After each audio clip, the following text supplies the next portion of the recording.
Hey Merfolk fans, I'm Joe. Thanks very much for joining me today. If you'd like to support my channel, please check out the link above to my Patreon page.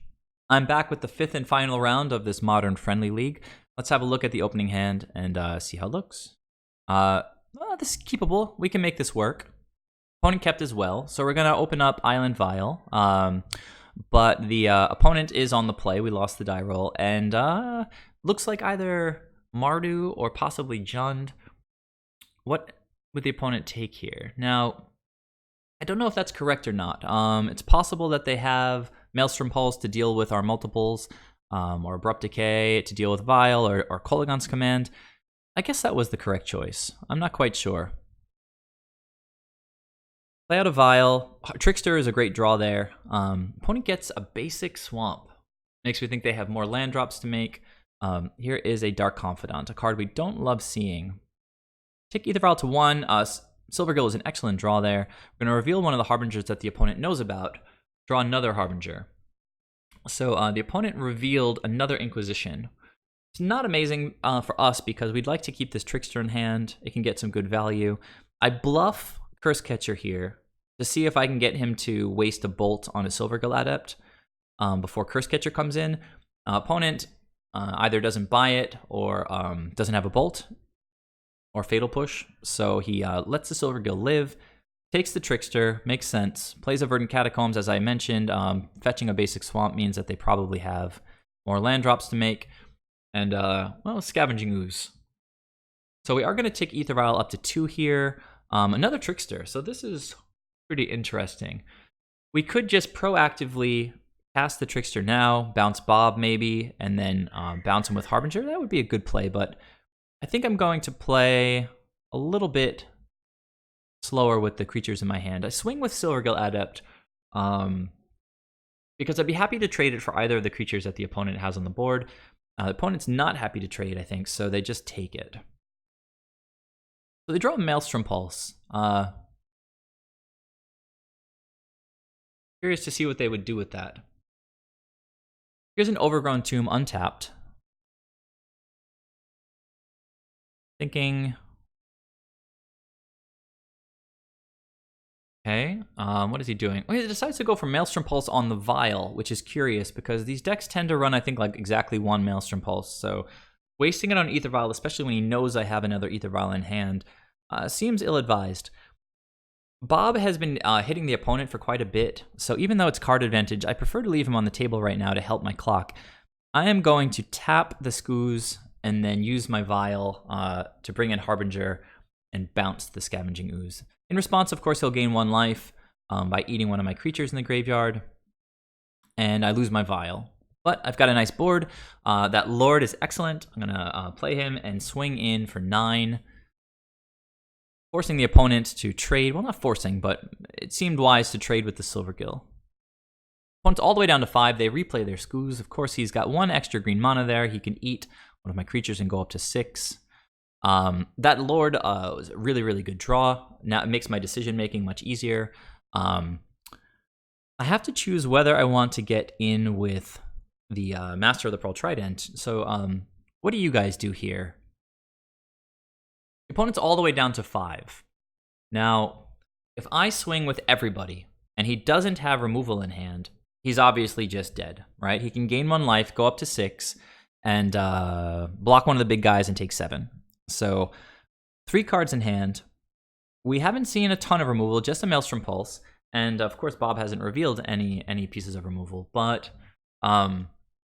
if he does have a Fatal Push or a Bolt, and I attack with this Lord, he can eat something out of my graveyard, bolt this Lord over here. It's interesting. I could bolt the attacking Lord, I guess, right? No, let's see. He'd probably bolt the non-attacking Lord, eat something from my graveyard, block the attacking Lord, but that would mean he still would take only.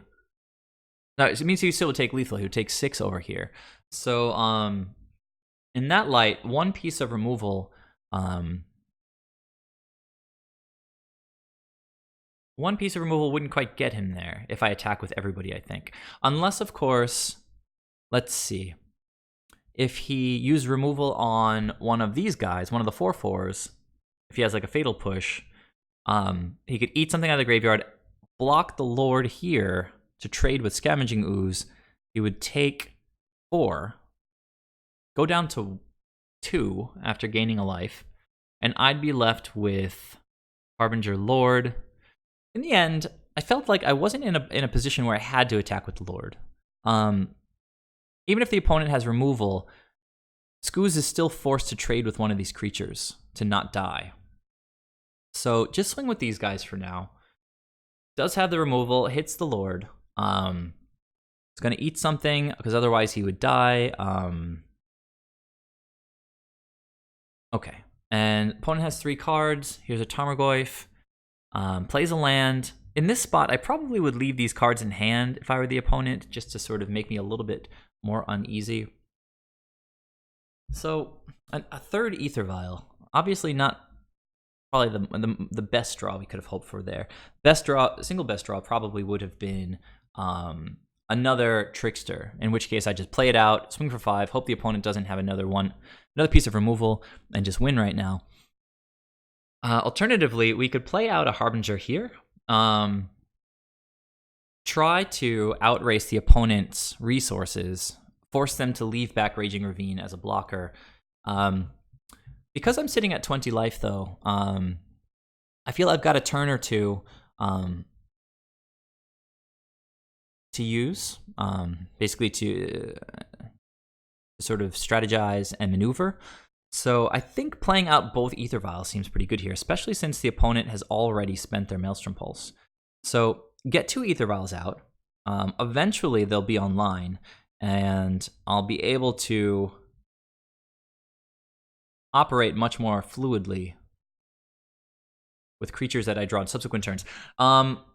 Note, I had an option there. I did sit and think for a minute, because the opponent didn't have enough mana to activate Raging Ravine there, and they had just 1 card in hand. And so they were at 3, which means that with a Lord on the table, if I attacked with Trickster and the Lord, the opponent couldn't eat the Lord because he would take 3 from the Trickster if he had no removal. So I thought about it and thought about it. And if he had the removal, then he could bolt the Lord, eat the Trickster, and I would just be way behind on board. So as it went, I did not attack with the Lord. He did have the bolt, and I got to keep my Trickster. So opponent didn't look like he drew a great card, so he just activates Raging Ravine here. I guess with only a Trickster on the table, he feels safe-ish. It's possible he did draw like a bolt, in which case that makes him feel safe, because if I play a Lord, he has a bolt for Trickster. Hard to read what's going on here, but I'm just going to take the 4. It's possible that leaving the Tarmogoyf back is a signal, that he might not have had the removal, actually, because if he had the removal, he'd swing for more damage, and then he has the removal for my single creature. So actually, I think the read is that he almost certainly does not have removal here. So tick up these vials. Mutavault is good because it's another body. Now, I thought carefully about whether I want to play one of these Harbingers to sort of continue to outpace my opponent as far as the arms race goes here. And I after going to combat, I thought that it was a better idea to play out the Harbinger as another body, right? The opponent keeps playing out these lands when they really don't benefit him in any way. Decides that with my 3 bodies on the battlefield, he should not activate Raging Ravine, and at this point, the Aether Vials are starting to pay off. Land is not what I wanted there. Now, I have the option, of course, of activating my Mutavault and getting in, but he would eat 2 of my creatures and only take 2, so doesn't look good. And since I've got Vials up, there's no reason to play the Harbinger right now. Opponent keeps playing out lands. Doesn't attack with Raging Ravine, and now I have a choice of, if I bring in the Harbinger right now, he has 2 creatures, I have 4 2/2s, he can block 2 of them and take 4 and lose, but again, if he has removal, I'm really far behind, because he'll eat 2 of my creatures, destroy another, take 2, and then he has a lot of live top decks to keep him in the game. So chose not to bring in the Harbinger. It still has value in slowing their attacks down, and I'm going to take one of these vials up. I can have, actually, you know what? I chose to keep them on 2 for this turn. We're drawing kind of dead here. That's not the way you use that term. I'm drawing poorly here. Still not going to attack. I'm not going to play out my land. The opponent decides not to play out whatever card they drew, which makes you think it's probably not a land, since they seem to like playing out their lands. I decide here to tick up my Aether Vial. If I draw a 2-drop, I can just play it. I've got another Aether Vial to leave on 2. So Trickster is excellent here because it's extremely unlikely that the opponent can deal with my attack here, because play the Trickster, tap the Tarmogoyf. He can activate 1, 2, 3, 4. He can activate the Ravine and block, which leaves him with 2 cards in hand. He has to have 2 pieces of removal to live. So go ahead and tap the Tarmogoyf. Opponent scooped at that point. So pretty decent game against Jund. Game 1. We drew 3 Aether Vials, which traditionally might seem like a death sentence against Jund, but the Vials were actually pretty decent. Let's go to Game 2 and see how sideboarding went. All right, back for Game 2. Let's check out the sideboards. So for Game 2, since I've been changing my deck around, there are some subtleties that I'm not 100% sure on my sideboarding strategy in certain matchups. I took out all the Phantasmal Images because I expect the opponent is bringing in Liliana, the Last Hope, and in which case she can just blow up Phantasmal Images just by targeting them, and that's great value for them. Also, it just dies to everything. Most of our creatures die to the opponent's removal spells. Phantasmal Image just dies to all of them, plus Liliana, the Last Hope. So took out the Phantasmal Images, took out Reejereys, which might be misguided since they're a pretty valuable card. Took out 1 Harbinger, brought in... took out all 4 Aether Vials. So I brought in, what cards? Brought in 4 Relics. You can see 1 Deprive, 1 Echoing Truth. What is my other good card here? 3 Dismembers. 1, 2, 3. So that's 9 cards in. We see 1, 2, 3, 4, 5, 6, 7, 8, 9. Oh no, 1, 2, 3, 4, 5, 6, 7, 8, 9, 10. So once again, it's 1 Deprive, 1 Echoing Truth, 4 Relics, 3 Dismembers, and 2 Kiras. I think the count is actually 5, 6, 7, 8, 9, 10, 11. So that makes sense. Took out 11 cards, brought in 11 cards. Let's see if I can run through it one more time. This is good practice. Just make sure I know what cards are in my deck.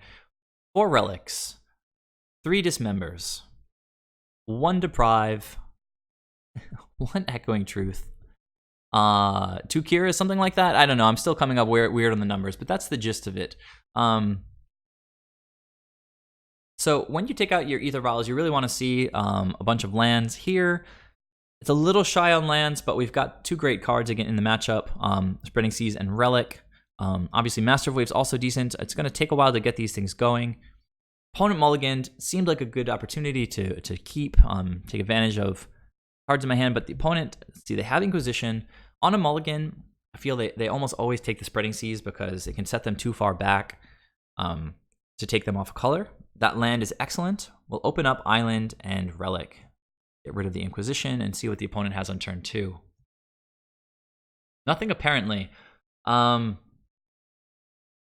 this is a turn where I believe I played more passively than I could have. You guys gotta let me know your thoughts on this one.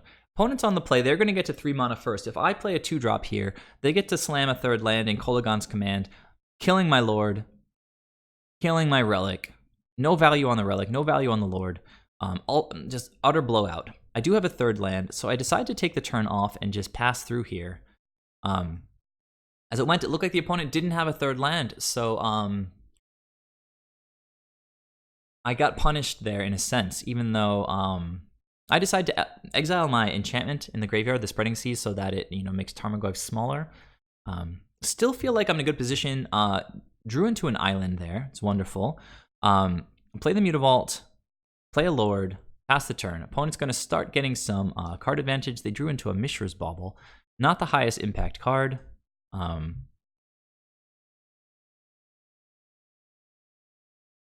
They're going to Thoughtseize me. Taking the Lord away makes me think they probably have an answer for the Master of Waves. Maybe that Maelstrom Pulse.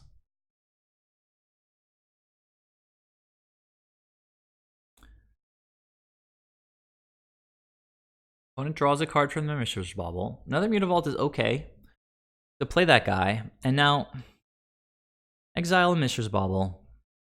Play the Mutavault. I have a choice here of whether I want to play Master of Waves or Harbinger. If I play Harbinger, it doesn't get any value bouncing anything. It leaves Master of Waves vulnerable to something like Thoughtseize. So I think it's correct just to run out the Master of Waves. It seems pretty clear to me that the opponent is leaving up removal for the Lord. And they have it, it's the Bolt, so I'm only going to get one token from Master of Waves, but Master of Waves typically very hard for Jund to deal with, so hopefully he'll stick around for a little while. Opponent, let's see, revealed an Overgrown Tomb, and they have a Forest, so it looks like they drew 2 lands off that Bob there. Inquisition gets to take Harbinger out of my hand, which is terrible. And they have the Brutality for the Master, so what was a really incredible hand against a super slow start from the opponent is getting rapidly outclassed here. Opponent decides to leave Dark Confidant back. I decide to crack my Relic because I'm so far behind. Drew a land. I'm just going to activate my Mutavaults and get in. A trade for Dark Confidant seems good in this spot. Opponent realizes that, draws a Kolaghan's Command,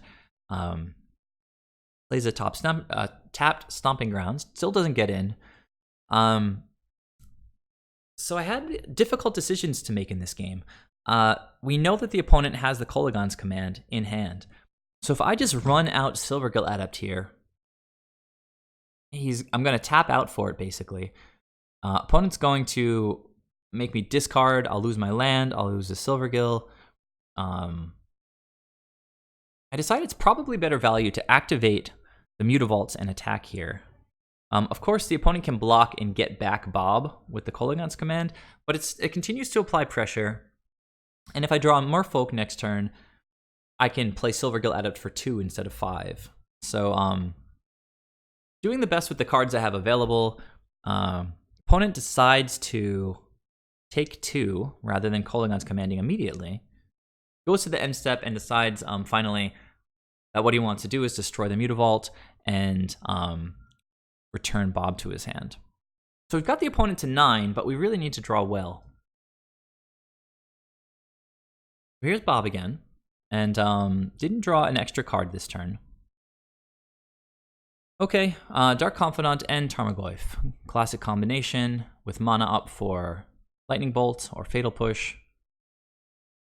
So Spreading Seas is an opportunity to redraw. I'm going to put it on the Blackcleave Cliffs, because he's probably holding up something. He gives it away.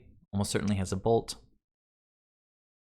Not sure how valuable that information is. So a land there is absolutely terrible.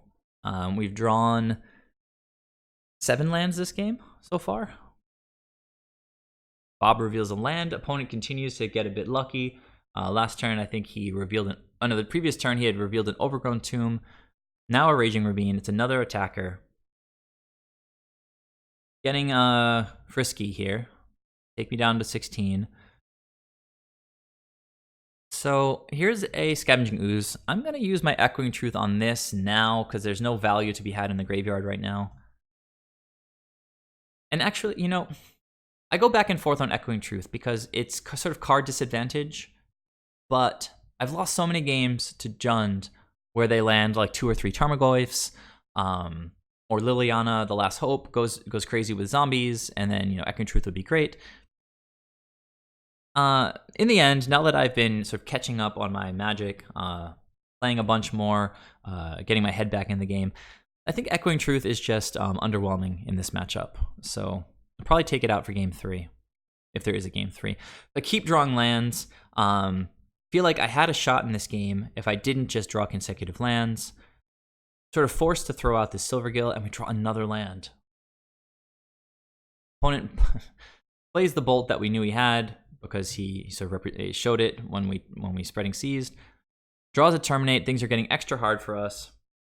Of course, Master of Waves decent against Terminate. So I could still stabilize with Master of Waves. Going down to 11 here. Hey, Master of Waves. Deck decided to stop giving me lands for a little while and gave me a good card. So we're not in a great place here, but that gives us something at least. Our Confidant reveals another land for the opponent. All right, and the Maelstrom Pulse. So that effectively is the last nail in the coffin. Gain some life. Swings for... So you might say, why didn't you block the Bob or whatever? And so the reason I didn't block the Bob is there's no creatures in the graveyard now. Opponent can't make the Skoos any bigger, can't gain any more life.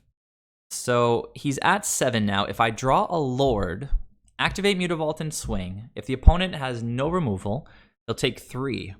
It makes him potentially dead to a top-decked Bloodbraid Elf off of Dark Confidant. So go all the way down to 2. Dismember is utterly dead, and I had to scoop. So I played to my outs to the best of my ability.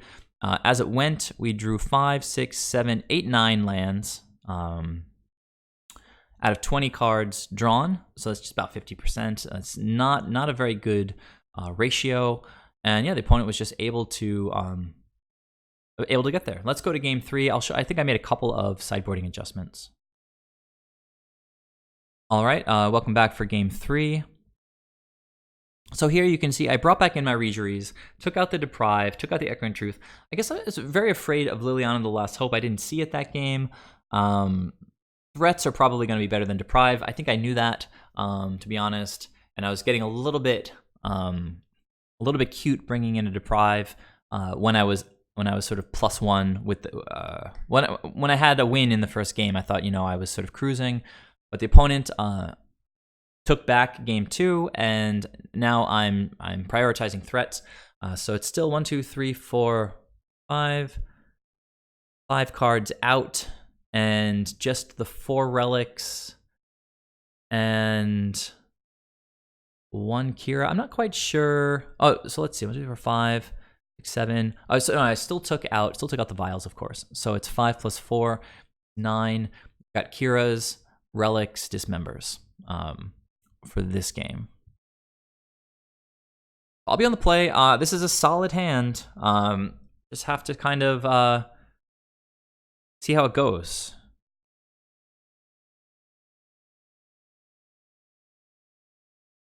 Inquisition. I think the opponent's had it every game so far. It's a little bit frustrating.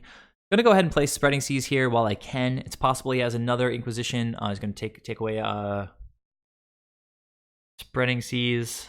Not sure if this is the right decision, but I need lands. Spreading Seas gets me closer to lands. So I'm pretty sure it was the correct decision. So here's an Overgrown Tomb, and looks like we're seeing another Dark Confidant here. We do have the combo of Trickster and Harbinger. Just passed through to the opponent's turn. I drew Kira for the turn, which is excellent, but I've fallen behind on my land drops. I've had, I think, 2 draws already, no, 3 draws already, and whiffed on lands all 3 times. So things really not going my way here. Opponent has his 3rd land drop. I'm gonna tap Bob here, save some damage. He almost certainly has some removal in his hand, so I can't get cute and try to ambush Bob. Also, I think the opponent knows about my Merfolk Trickster, so it's not much of an ambush. All right, here we see a Tarmogoyf and a Thoughtseize. Opponent really tanked on that one and ultimately took the Kira. So I think the best play here to try to keep the opponent off of card advantage while I struggle not drawing lands is just to bounce the Bob. I mean, I can't really do much more than that. Opponent plays a tapped Raging Ravine, plays out the the Dark Confidant again, and opts not to get in with the Tarmogoyf. I do draw a third land, which would be sensational if I still had that Kira in hand. The opponent with the Inquisition into Thoughtseize was really rough. The opponent does not know about this second Trickster here. And with only one land up and 4 cards in hand, I decided I could try to get frisky and attack. If the opponent tries to, block with the Tarmogoyf, I can target him with this Trickster, make him into a 0/1, and then hopefully the Tarmogoyf will die. So he does block, and he's going to bolt the Harbinger. So this is savvy play by the opponent. He needed to have 1-drop removal there for this to be good. Kind of force the opponent to use a bolt on a creature that's not that amazing. So in this sense, it's pretty good, but I have basically given up the utility of the Trickster here because now the opponent can get in with his Tarmogoyf. So I'm going to take 2 and start drawing cards off of Bob again. I feel like 80% of the cards he's drawn off Bob have been lands. Gets a Forest. Gets in with Bob and Tarmogoyf. I think this is a good spot to block Bob. I go to 16. Opponent almost certainly has another Bob. There's a Kitchen Finks. Oh, and a Grim Flare. So the opponent is just going aggro here. Continuing to not draw lands. A land there would be amazing because I could slam Master of Waves. And I would get 4 tokens out of it. Even if the opponent has removal for that Master of Waves, I can play another Master of Waves the following turn. So how many cards have I drawn? I've drawn 13 cards, so 6 beyond my 6 cards after my opening hand, and have only hit 1 land in those 6 cards. So getting a little bit punished this game by my deck. Opponent activates Raging Ravine. It's 15 power attacking, and I had to think here. Now, double blocks are just poor because he can do 2 to Reejerey and 2 to Trickster. When Reejerey dies, the Trickster will die, and he'll be left with quite an imposing board.